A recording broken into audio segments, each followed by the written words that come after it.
بسم اللہ الرحمن الرحیم۔ السلام علیکم ورحمۃ اللہ وبرکاتہ۔ آن لائن ٹیچر کی جانب سے خوش آمدید۔ ایک شخص نے ایک خوبصورت لڑکی سے شادی کر لی۔ بہت محبت کرتا تھا اپنی بیوی سے، مگر ایک دن اس لڑکی کو جلد کی کوئی بیماری لگ گئی جس سے اس کی خوبصورتی روز بروز گھٹتی جا رہی تھی۔ ایک دن اس کا شوہر کسی سفر پہ نکلا۔ واپس آتے ہوئے اسے حادثہ پیش آیا جس میں اس کی دونوں آنکھیں جاتی رہیں۔ خیر، ان کی ازدواجی زندگی یوں ہی چلتی رہی اور اس کی بیوی کی خوبصورتی مزید گھٹتی رہی، مگر اندھے آدمی کو اس بات کا علم نہیں تھا، لہٰذا ان کی زندگی پر اس کا کوئی اثر بھی نہ پڑا۔ دونوں ایک دوسرے کو پہلے کی طرح چاہتے تھے، ایک دوسرے کا خیال رکھتے تھے۔ خدا کا کرنا ایسا ہوا کہ ایک دن اس لڑکی کا انتقال ہو گیا۔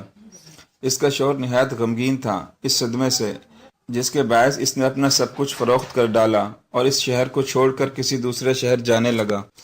جاتے ہوئے راستے میں ایک شخص نے پیچھے سے آواز دی اور کہنے لگا، اکیلے کیسے جاؤ گے؟ اب تک تو آپ کی بیوی آپ کی مدد کرتی رہی، آپ کا خیال رکھتی رہی اور آپ کی آنکھیں بنی رہی۔ اندھے آدمی نے جواباً کہا، میں اندھا نہیں تھا، مگر اسے ایسے دکھا رہا تھا جیسے میں اندھا ہوں، کیونکہ اگر اسے یہ پتہ ہوتا کہ میں اس کی بدصورتی دیکھ سکتا ہوں تو یہ احساس اسے اس کی بیماری سے زیادہ تکلیف دیتا۔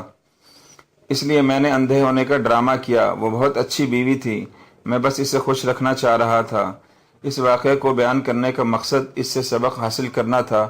کبھی کبھی ہمیں کسی کی غلطیوں پہ اندھا بننا چاہیے، ان کی غلطیوں یا خامیوں کو نظر انداز کرنا چاہیے تاکہ ایک خوشحال زندگی گزار سکیں۔